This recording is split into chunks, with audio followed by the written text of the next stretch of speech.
He got the maid pregnant and tried to run away. But the baby changed everything. At first, he tried to pay to make it all disappear.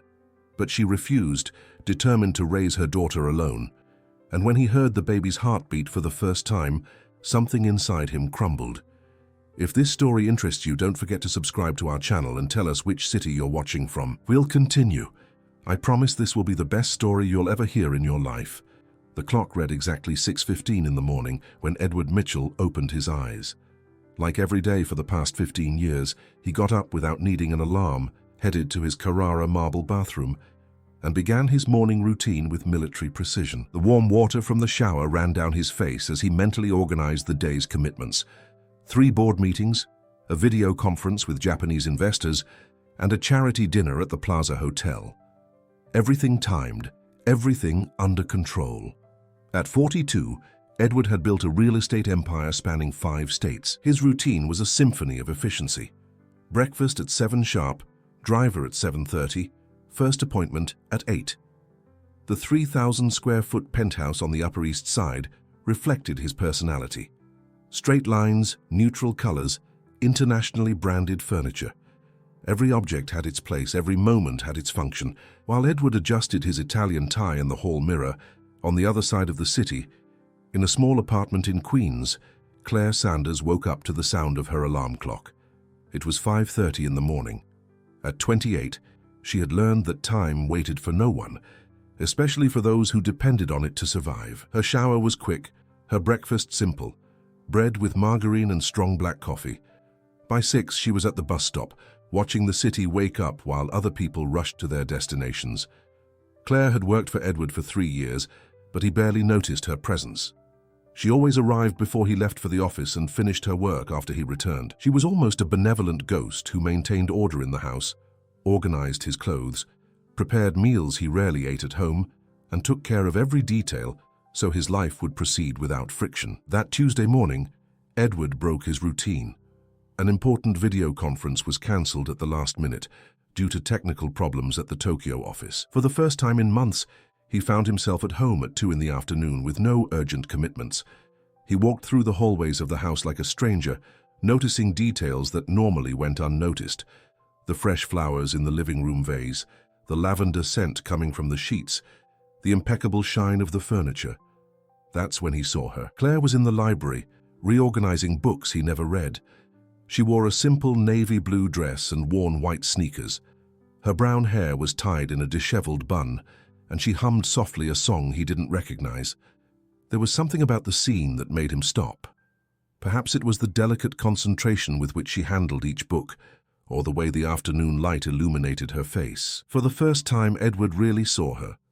Over the following days, he began arriving home earlier, always finding a professional excuse. He observed Claire discreetly as she worked, noticing small gestures that revealed her personality, how she smiled when she saw a childhood photo of his lost among papers, how she whispered words of affection to the plants she watered, how she meticulously organized each environment with a care that went beyond professional obligation. Claire noticed his presence but maintained professional discretion. She had learned over years working in wealthy homes that invisibility was a virtue. She didn't ask unnecessary questions, didn't comment on employers' personal lives, didn't create awkward situations. Her work was perfect, silent, and efficient. Edward began finding excuses to start conversations. He asked about the air conditioning temperature, if she needed any special cleaning products, if she thought the plants on the terrace were well positioned. Claire responded politely, but without elaborating. Her answers were practical, direct, without opening gaps for intimacy. It was on a rainy Thursday that everything changed. Edward was working late at the office when he received an emergency call. A pipe had burst in the apartment above, causing leaks in his penthouse. He rushed home, finding Claire still there, trying to contain the damage. She had strategically placed buckets around the living room, covered furniture with plastic, and was on the phone with building management, organizing repairs. Seeing her there, completely in control of the situation, Edward felt something strange. It wasn't just professional gratitude, but genuine admiration for how she handled the crisis. Claire wasn't just doing her job, she was protecting that home, as if it were her own. There was care in every gesture, dedication in every movement. They worked together late into that night, organizing objects, cleaning accumulated water, talking about practical solutions. It was the first time Edward really talked with her, discovering that Claire had intelligent opinions about architecture, new, efficient organization tricks, and possessed a refined aesthetic sense he had never noticed. When they finally finished, it was almost 2 a.m. Edward insisted on calling a taxi to take her home, but Claire politely refused, saying she would catch the first bus in the morning. He then offered the living room couch, arguing that it would be unwise for her to travel alone at that hour. After some hesitation, she accepted. Edward brought clean sheets, extra pillows, and even a new pajama set he had never worn. Claire thanked him with a shy smile, the first genuine smile he had seen from her. There was something about that smile that completely disarmed him. It wasn't just sympathy or gratitude. It was a genuine warmth he hadn't experienced in years. While Claire got ready in the guest bathroom, Edward remained in the living room, mentally reviewing the night's events. For the first time in years, he felt connected to another person in a real way, without social protocols or commercial interests. Claire didn't want anything from him beyond the opportunity to work with dignity. She showed no interest in his fortune, made no calculated compliments, didn't try to impress him. This simple honesty touched him deeply. The next morning, Edward woke up early, as always, but with a different anxiety. He wanted to prepare a special breakfast for Claire as a way of thanking her. He discovered, however, that his culinary skills were practically non-existent. When she appeared in the kitchen, she found him struggling with the espresso machine, clearly lost. Claire smiled again, in that warm way that disarmed him, and took control of the situation. In a few minutes, she prepared perfect coffee, creamy scrambled eggs, and golden toast. They had breakfast together on the terrace, watching the movement on the streets below. Edward discovered that Claire had a degree in education, but couldn't find a job in her field due to lack of experience. He also discovered that she supported her mother and 2 younger siblings, that she lived far away to save on rent, and that she dreamed of opening a small preschool in her own neighborhood. During that breakfast, social roles momentarily dissolved. They weren't employer and employee, but 2 people sharing stories, dreams, and hot coffee. Edward talked about the constant pressure of business, about the loneliness he felt despite his success, about how he had lost touch with simple things like the genuine taste of a home-cooked meal. Claire listened attentively, without judgment, offering perspectives he had never considered. When she finally left that morning, Edward remained alone in the silent apartment. But something had changed. The space seemed different, as if her presence had left an invisible mark. For the first time in years, the silence of the house wasn't peace, it was emptiness. During the following days, Edward found himself waiting for moments when he would be home when Claire arrived or was still working. He began inventing reasons to spend more time at home, cancelling social commitments he previously considered important. He found himself paying attention to details she left: a different flower in the vase, a repositioned book, the subtle aroma of her perfume that lingered in the air. Claire, in turn, noticed the changes in his behavior but maintained professional distance. She had learned that emotional involvement with employers was dangerous, especially when the social difference was so stark. She continued performing her work with the same perfection as always, but now with the awareness that she was being observed with different attention. One night, Edward arrived home earlier than usual and found Claire in the living room, crying silently while folding clothes. Concerned, he asked what had happened. She hesitated, but eventually told him that her mother was hospitalized in a public hospital with pneumonia, and she didn't have enough money for the private treatment doctors recommended. Without thinking twice, Edward offered financial help, but Claire politely refused, saying she didn't feel comfortable mixing work with personal favors. The dignity with which she refused his help impressed him even more. That night, Edward stayed awake, thinking of ways to help her without hurting her pride. The next day, when Claire arrived at work, she found on the kitchen table an envelope with the name of a respected private doctor and a letter explaining that it was an early year-end bonus for professional excellence. She immediately understood the delicacy of the gesture, and for the first time since working there, her eyes filled with tears of gratitude. It was at this moment that something definitive broke between them. The invisible barrier that kept their worlds separate began to show signs of fragility, and both felt they were on the verge of something that could change their lives forever. The days that followed were marked by a delicious and dangerous tension. Edward began finding increasingly elaborate excuses to stay home during Claire's working hours. He said he had a headache and needed to work in a quieter environment, or that he was expecting an important call he could only take at home. Claire pretended to believe his justifications, but perfectly perceived the subtle game that was establishing between them. Claire's mother recovered quickly with proper treatment, creating an emotional debt between them that went far beyond the professional. Edward had not only saved her mother's health, but preserved her dignity by presenting the help as professional recognition. This delicacy touched Claire deeply, showing her a side of Edward she didn't imagine existed. One Friday afternoon, Edward came home earlier than usual and found Claire in the library, not working but reading one of the books from the shelf. It was a copy of 100 Years of Solitude by Gabriel Garcia Marquez. She was so absorbed in reading that she didn't notice his arrival. Edward stood at the door observing her. There was something deeply touching about the image of Claire reading in his library, as if she naturally belonged in that environment. When she finally noticed his presence, she blushed with embarrassment, trying to quickly return the book to the shelf while apologizing for taking the liberty of reading during working hours. Edward approached, took the book from her hands and said softly that she could read any book she wanted, whenever she wanted. More than that, he said he was happy to know his books were being appreciated by someone, since he himself rarely found time for reading. The conversation that followed was the longest and most intimate they had had so far. Claire talked about her love for literature, about how books had been her company during a difficult childhood, about the dreams she nurtured of one day being able to share that love with children in her own school. Edward talked about how he had lost touch with life's simple pleasures, about how financial success had created a wall between him and the things that really mattered. That afternoon, something definitively changed between them. Edward cancelled the business dinner he had scheduled and invited Claire to dine with him. She hesitated, claiming it wouldn't be appropriate, but he insisted, saying it wasn't about employer and employee, but about two people who had discovered a special connection. The dinner was prepared by both of them together in the kitchen. Claire taught Edward how to make a simple risotto, laughing at his clumsy attempts to stir the rice at the right time. Edward discovered that cooking with someone was an intimate and pleasurable experience he had never had. The women he knew expected to be taken to the best restaurants in the city. They had never offered to cook with him. During dinner, they drank red wine and talked about everything: family, dreams, fears, life experiences. Edward discovered that Claire was much more cultured and intelligent than her social condition suggested.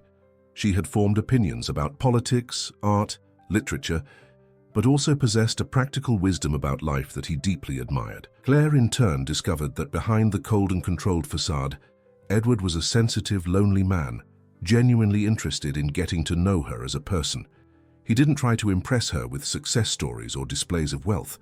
On the contrary, he seemed to want to know her world, her perspectives, her way of seeing life. When the night ended, both knew they had crossed an invisible line. They were no longer employer and employee, but two people intensely and genuinely attracted to each other. Edward walked Claire to the door, and for a moment they remained silent, looking into each other's eyes. The tension was palpable, the desire evident, but both knew that taking the next step would be irreversible. It was Claire who broke the silence, saying she needed to leave. Edward didn't insist, but when she was almost out the door, he softly called her name.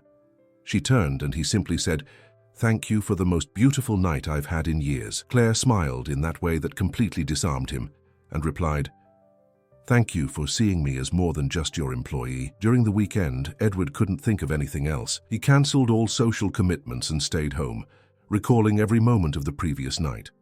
The apartment seemed empty without Claire's presence, and he found himself counting the hours until Monday arrived.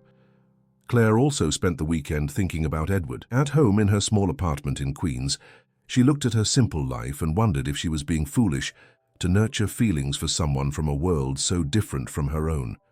Her mother, who had noticed her distraction, asked if there was a special man in her life, but Claire changed the subject, not knowing how to explain the complex situation she found herself in. On Monday, when Claire arrived at work, she found Edward already at home, waiting for her with fresh coffee and a nervous smile.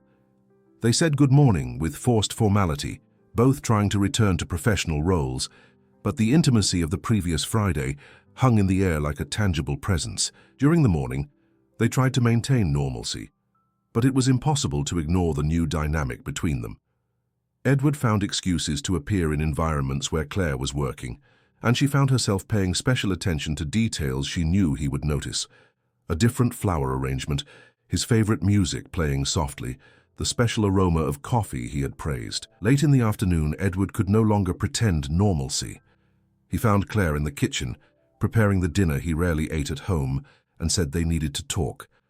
She stopped what she was doing and looked at him, her heart racing. Edward talked about how she had changed his perspective on life, about how her presence had brought color and meaning to his previously empty existence. He said he knew about the social differences between them, but that he couldn't ignore what he felt. Claire listened in silence, her eyes welling up, and then replied that she also felt something special for him, but that she was afraid of the consequences. It was then that Edward approached her, took her hands and said he wanted to try, that he wanted to know her world, just as she was getting to know his. Claire hesitated for a moment, all the practical advice of life echoing in her mind. But when she looked into Edward's eyes, she saw genuine sincerity. The first kiss happened right there in the kitchen, with the smell of spices in the air and the afternoon sun coming through the window. It was soft, hesitant at first, but soon became passionate and urgent. Both knew they were surrendering to something that could completely transform their lives. That night, for the first time, Claire didn't leave at her usual time. They had dinner together, talked late into the night, and when she finally said she needed to go home, Edward asked her to stay.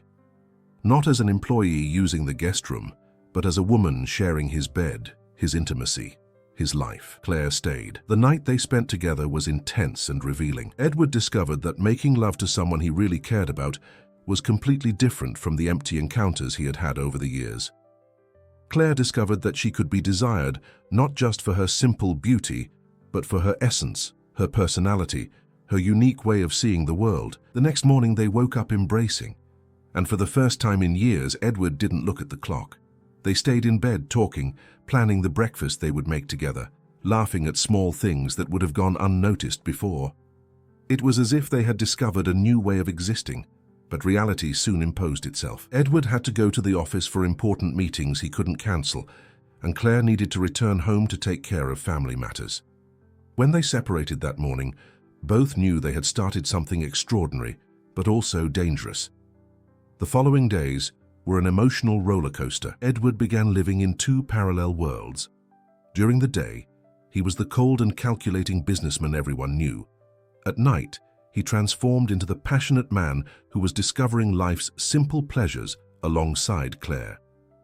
Claire also experienced this duality. During the day, she continued to be the discreet and efficient employee, but at night she became the loved and desired woman who was discovering a side of herself she didn't know. The passion between them grew with each encounter, but so did the complications.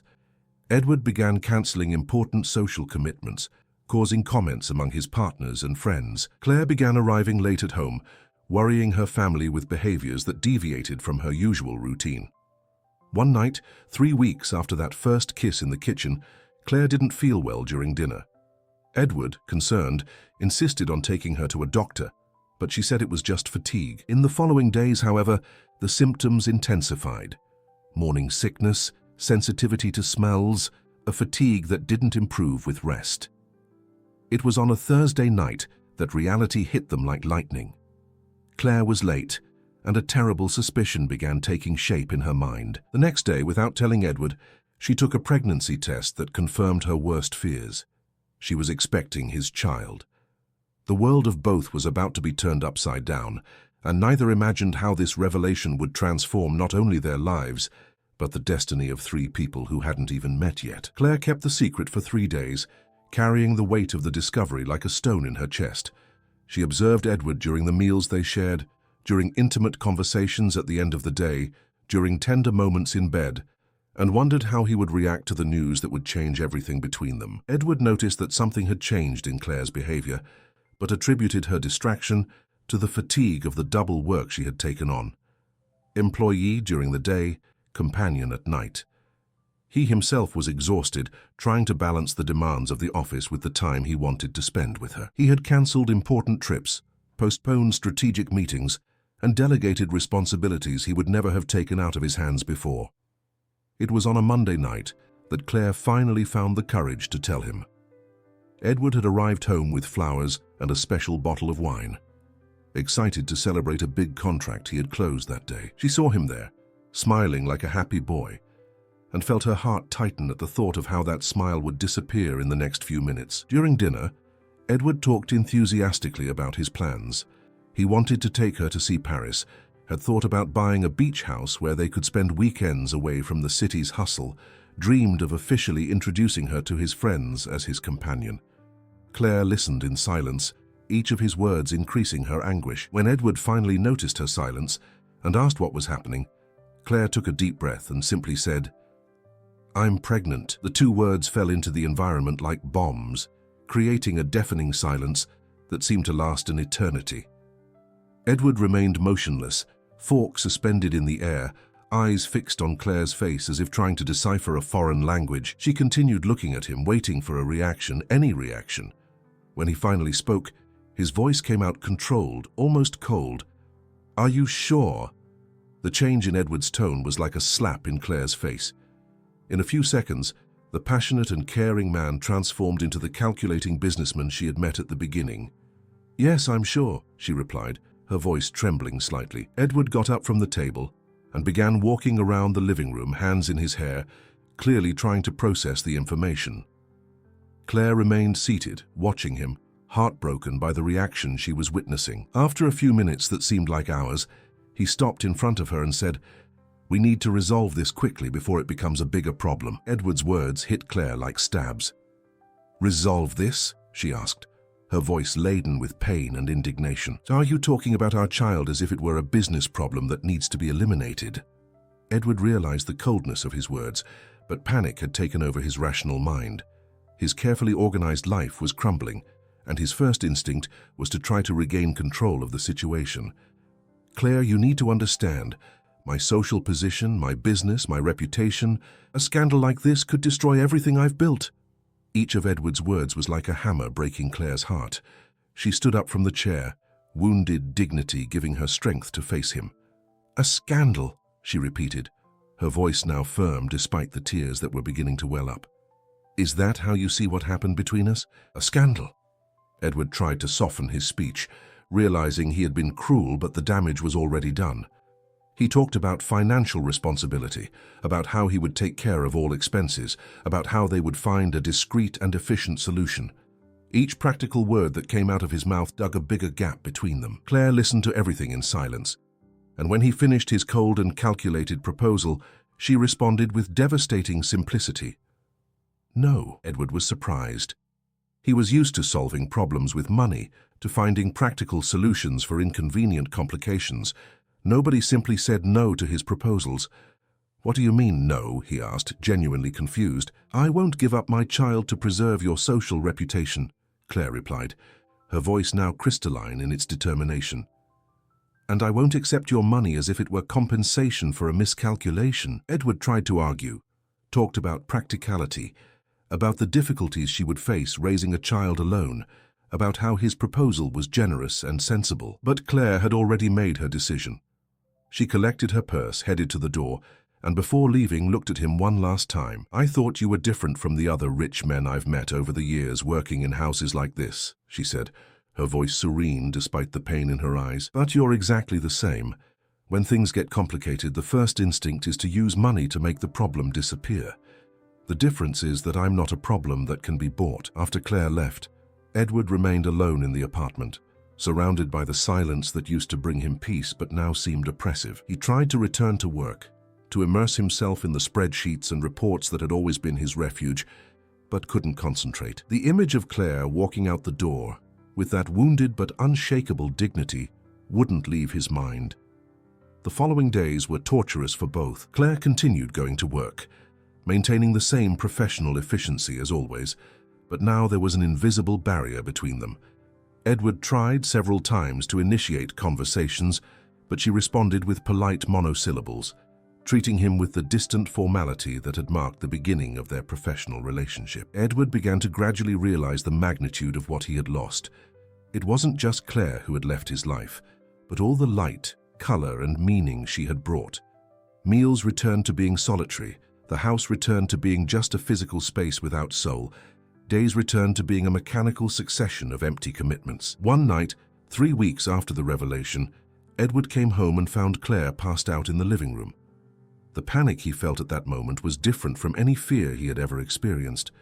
He carried her to the couch, ran to get water, called his private doctor asking him to come immediately. When Claire opened her eyes and saw the desperation on Edward's face, something moved in her heart. He was kneeling beside the couch, holding her hand, his face pale with genuine concern. "How are you feeling?" he asked, his voice full of care. "I'm fine," she replied, trying to sit up.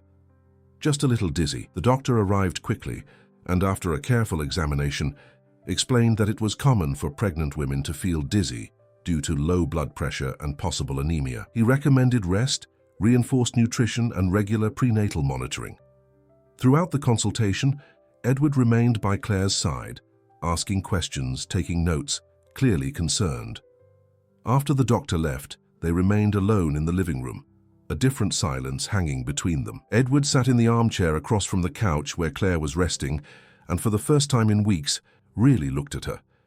She was thinner, pale, with dark circles that betrayed sleepless nights. He realized, with a pang in his heart, that while he worried about his social reputation, she faced alone the physical and emotional transformations of pregnancy. "Why didn't you tell me you weren't feeling well?" he asked, his voice low. "You made it very clear that you don't want to be involved with the details of this problem," Claire replied, but without the hostility of previous weeks.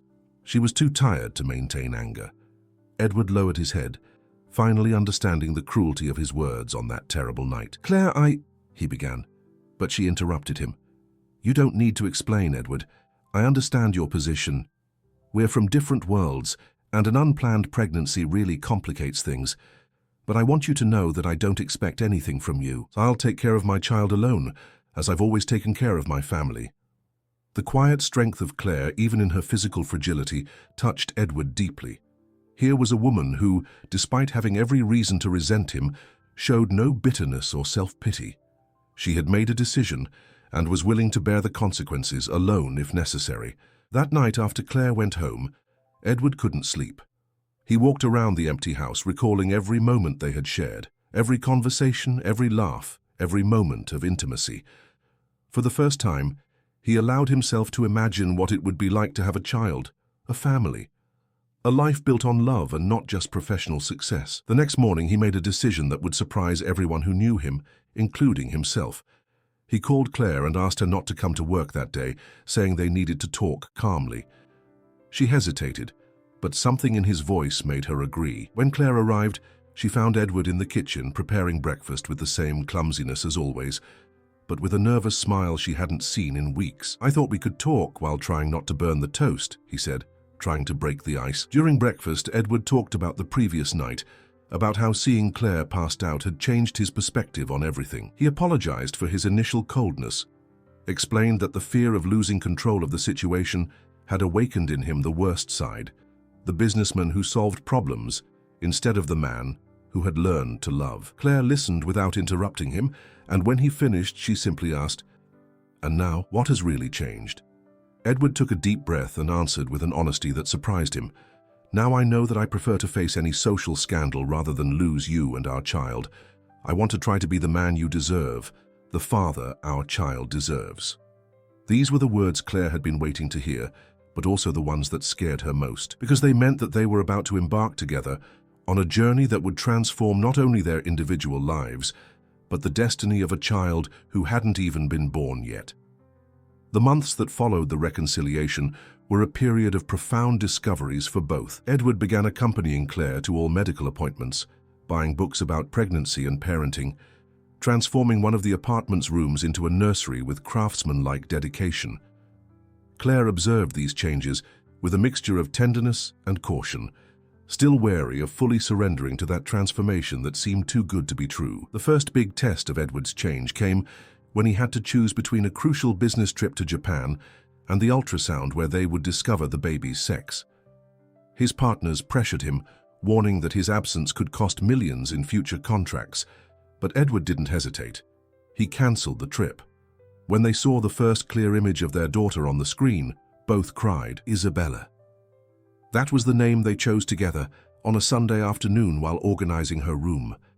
Edward had suggested sophisticated names, but Claire was charmed by the simplicity and strength of Isabella. "A strong girl needs a strong name," she said, her hand on her now well-rounded belly. Edward agreed, discovering that Claire's simple choices always carried a wisdom he was still learning to recognize.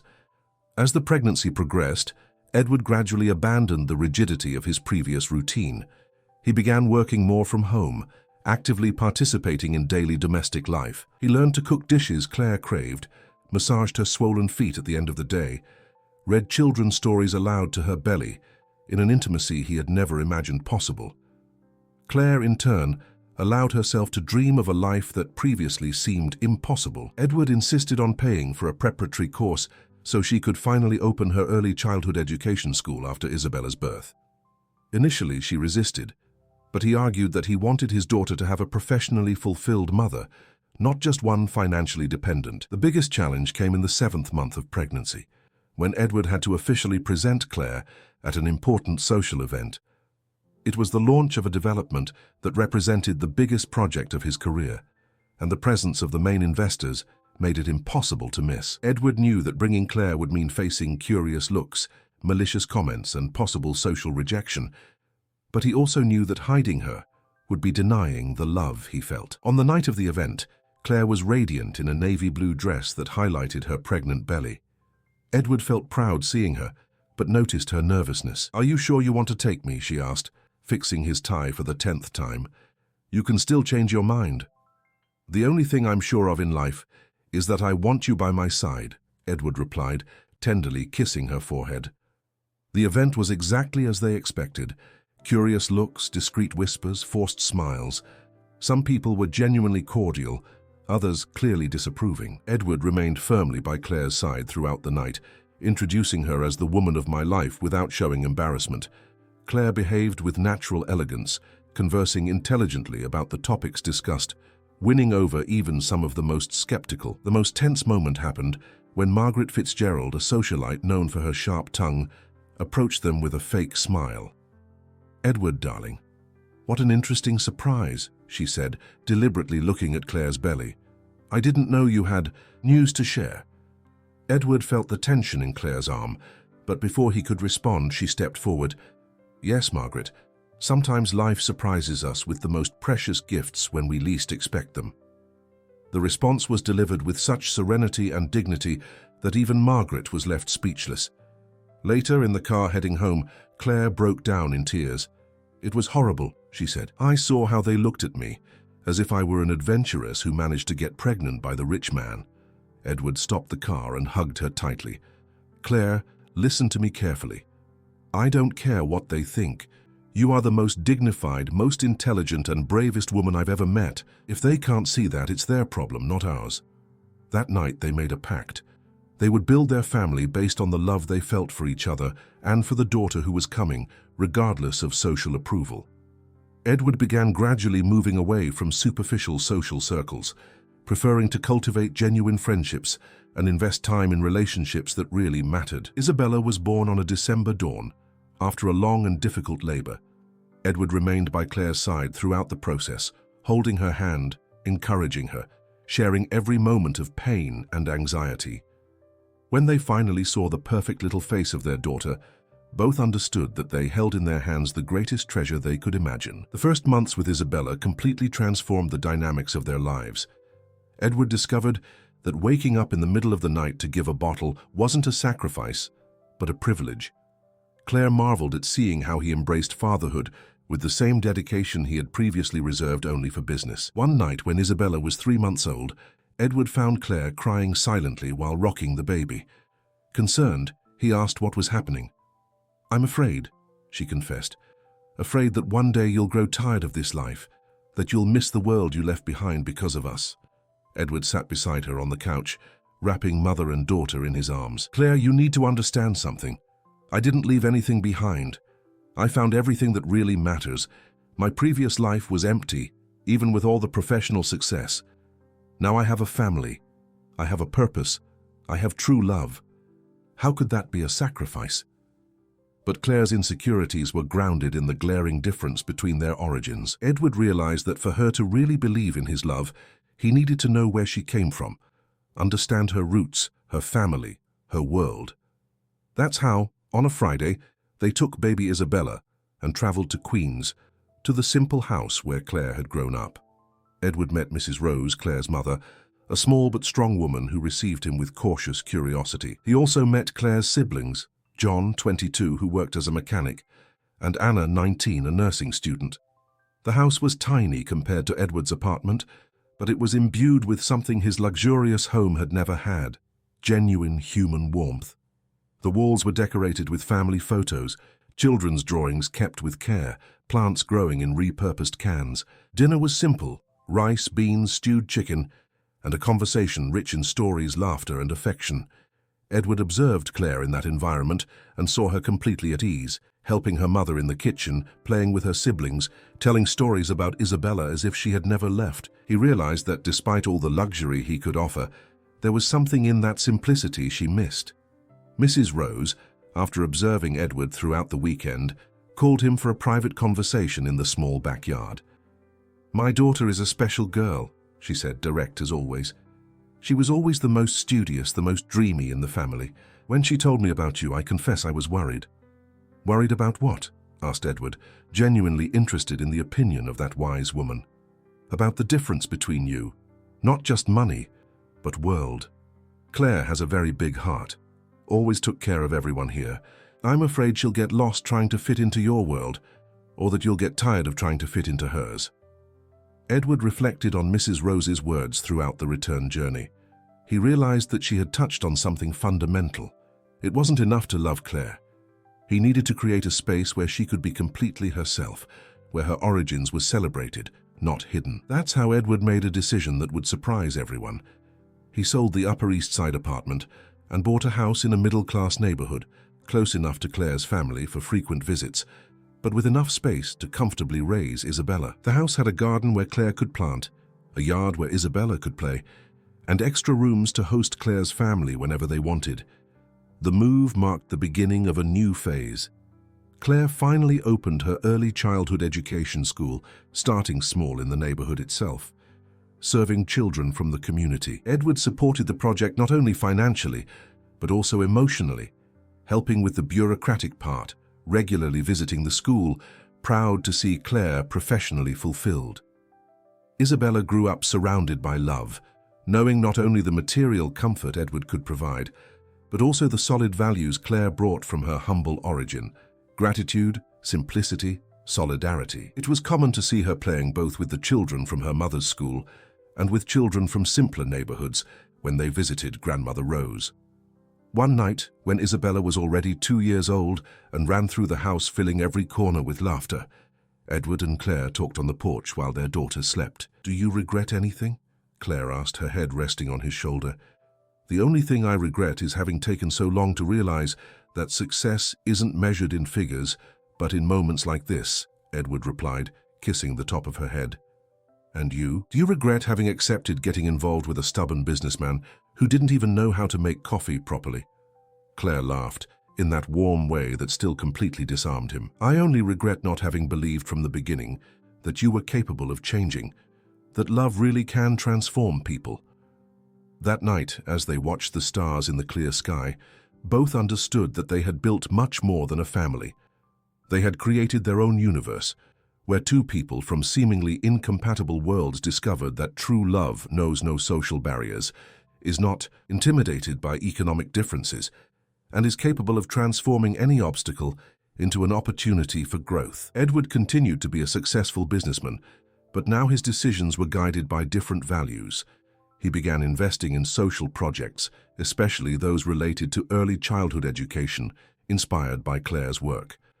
She continued to be the simple and wise woman she always was, but now with the security of someone who knows she is loved exactly as she is. Isabella grew up knowing she was born from the true love between two people who dared to believe that differences can be bridges, not walls. And every night, when Edward and Claire put her to bed, They told her the story of how a discreet employee and a lonely businessman discovered that life's greatest treasure cannot be bought or conquered, but built, day after day, gesture after gesture, choice after choice. The end.